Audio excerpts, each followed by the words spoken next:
கரூரில் விஜயின் பரப்புரை கூட்ட நெரிசலில் சிக்கி உயிரிழந்த 7 வயது சிறுவன் கிருத்திக்கின் இல்லத்திற்கு சென்று மத்திய அமைச்சர் நிர்மலா சீதாராமன், முருகன் ஆகியோர் ஆறுதல் கூறி வருகின்றனர்.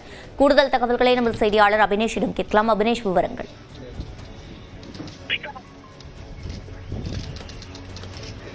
மத்திய நிதியமைச்சர் நிர்மலா சீதாராமன் இன்று கரூர் மாவட்டத்தில் கூட்ட நெரிசலில் சிக்கி உயிரிழந்தவர்களின் குடும்பங்களுக்கு நேரில் சென்று ஆறுதல் தெரிவித்தார். முன்னதாக சம்பவம் நடைபெற்ற இடத்துல அவர் பார்வையிட்டதற்கு பிறகு கரூர் அரசு கல்லூரி மருத்துவமனைக்கு அவர் நேரில் சென்று சிகிச்சை பெற்று வரக்கூடிய அவர்களுக்கு அவர் ஆறுதல் தெரிவித்தார். குறிப்பாக மத்திய அரசு உங்களோடு துணை நிற்கும் என அங்கு உள் நோயாளிகளாக சிகிச்சை பெற்று வரக்கூடிய நோயாளிகளிடம் மத்திய நிதியமைச்சர் தெரிவித்திருக்கிறார்.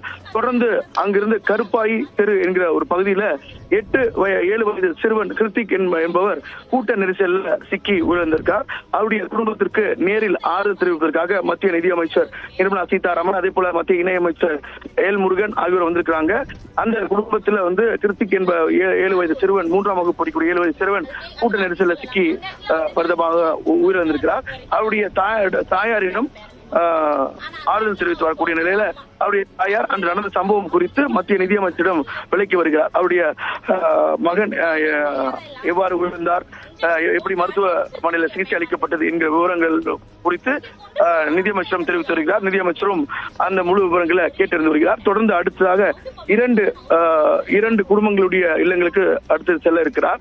அந்த அடிப்படையில் 3 குடும்பங்களை விழுந்த 3 குடும்பங்களை நேரில் சந்தித்து தன்னுடைய இரங்கலையும் ஆறுதலையும் தெரிவித்திருக்கக்கூடிய அந்த காட்சிகளை பார்த்து வருகிறோம். விவரங்களை வழங்கியமைக்கு நன்றி அபினேஷ்.